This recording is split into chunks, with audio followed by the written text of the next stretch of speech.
क्या आप जानते हैं कि आपकी रसोई में जो सोया तेल है वो अचानक कुछ दिनों में चाइना से आने वाला है। जी हाँ, वही चाइना जिससे हमारी बॉर्डर टेंशन है। और आज मैं आपको बताऊंगा कि कैसे 1.5 लाख टन सोया तेल की एक डील ने पूरी ग्लोबल ट्रेड इक्वेशन को हिला के रख दिया है।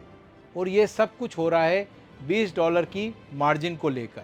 ये आप इमेज में न्यूज़ देख रहे हैं, 1.5 लाख टन सोया तेल भारत खरीदेगा चाइना से। और आज के वीडियो में हम कुछ मेन मुद्दे देखेंगे, जिसमें हम देखेंगे कि क्यों चाइना अचानक से भारत को तेल बेचने वाला है। हम ये भी देखेंगे कि कौन कौन सी बड़ी बड़ी भारतीय कंपनियां सीक्रेट में ये डील कर रही है। और सबसे इम्पोर्टेंट बात कि आपकी जेब पर इसका क्या असर होगा। और अंत में इस पर आपको कमेंट करना रहेगा कि ये डील भारत के लिए अच्छी है या फिर बुरी। तो चलिए सीधे आते हैं मुद्दे पर। इमेज में आप 3 मैप देख रहे हैं, एक है अर्जेंटीना का, एक है ब्राज़ील का और एक है चाइना का। अगर हम सोया ऑयल की बात करें तो सोया ऑयल भारत मुख्यतः अर्जेंटीना और ब्राज़ील से आयात करता है। चाइना की बात जो अभी हो रही है, चाइना खुद बड़े आयातकों में शामिल है। और चाइना भी अपना सोयाबीन ऑयल कहाँ से आयात करता है? अर्जेंटीना और ब्राज़ील से। लेकिन मई 2025 में चीन के साथ कुछ अजीब हुआ। उसने 13.92 मिलियन टन सोयाबीन इंपोर्ट किया। और इंपोर्ट इसलिए किया क्योंकि ब्राज़ील और अर्जेंटीना में बम्पर खेती हुई इस चीज़ की। और चाइना ने जो इंपोर्ट किया है वो पिछले साल से 36% ज़्यादा इंपोर्ट किया है। अब 36% ज़्यादा इंपोर्ट करने के कारण क्या हुआ कि चाइना के गोदाम अपनी कैपेसिटी से ज़्यादा ओवरफ्लो हो गए।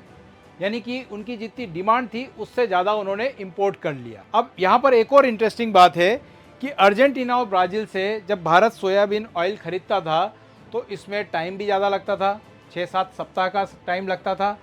और इसके अलावा जो अर्जेंटीना और ब्राज़ील सोयाबीन ऑयल की जो कीमत लगाते थे वो $1160 प्रति टन के हिसाब से लगाते थे।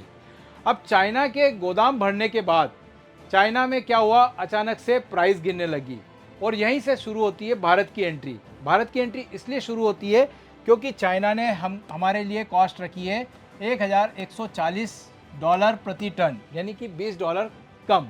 इस डील को सुनते ही भारत के कई सीक्रेट प्लेयर्स जैसे कि अडानी विल्मर, जिनका फॉर्चून ऑयल है, पतंजलि फूड बाबा रामदेव जी का, Emami agrotech, Gemini oil, Gokul agro resources, इसके अलावा कुछ इंटरनेशनल जॉइंट्स जैसे कि कारगिल हो गया, एडीएम हो गया, इस डील के लिए एग्री हो गए। और टोटल डील साइज़ थी 1.5 लाख टन की। यहाँ पर केवल $20 की मार्जिन की बात हो रही है, लेकिन जब हम 1.5 लाख टन के हिसाब से $20 की मार्जिन को अगर काउंट करते हैं तो ये बहुत बड़ा मुनाफा साबित होगा भारत के लिए। अब भारत के लिए अगर हम बात करें कि आपकी जेब पर इसका क्या असर होगा, जेब का असर ये होगा कि हमको सस्ते कीमत पर ऑयल मिलेगा। दूसरी बात, आने वाले समय में फेस्टिवल सीजन्स आने वाले हैं, फेस्टिवल सीजन में ऑयल सप्लाई बढ़ेगी। और हाँ, एक कंसर्न ये भी है कि चाइना के साथ हमारा ट्रेड डिफिसिट बढ़ेगा, व्यापार का घाटा बढ़ेगा। लेकिन यहाँ पर एक बात गौर करने वाली है कि ये जो सिचुएशन अभी दिख रही है ये केवल अभी चीन के सरप्लस के कारण जनरेट हुई है और ये टेम्परेरी है। और चीन का जो सरप्लस है वो 3-4 मंथ में क्लियर हो जाएगा और फिर उसके बाद में ये एक्सपोर्ट बंद हो जाएगा। अब यहाँ पर कंक्लूज़न में एक बात सामने आती है कि हमारी भावनाओं के अनुसार इंटरनेशनल रिलेशंस नहीं चलते हैं। इंटरनेशनल रिलेशंस देखे जाते हैं फ़ायदे के अनुसार चलते हैं, है ना। हमको रशिया से ऑयल ख़रीदना है तो हम अलग दायरे में सोचते हैं, चाइना के साथ तेल खरीदना है हम अलग दायरे में सोचते हैं। लोगों की भावनाओं के अनुसार आर्थिक व्यापार नहीं होता है। आर्थिक साम्राज्य जो खड़ा किया जाता है वो भावनाओं के आधार पर नहीं चलता है बल्कि लॉजिक के आधार पर चलता है। लेकिन यहाँ पर लास्ट में मैं एक क्वेश्चन आपसे पूछूंगा, आपको कमेंट में बताना है कि ये जो शॉर्ट टर्म डील भारत ने चाइना के साथ की है वो भारत के लिए सही है या गलत है।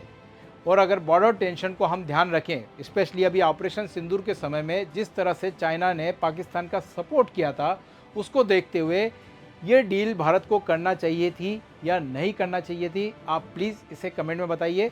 और अगर वीडियो अच्छा लगा है तो इसे लाइक करिए, अपने दोस्तों में शेयर करिए और इसी तरह के टॉपिक्स को देखने के लिए आप हमारे चैनल को सब्सक्राइब करिए। Thank you.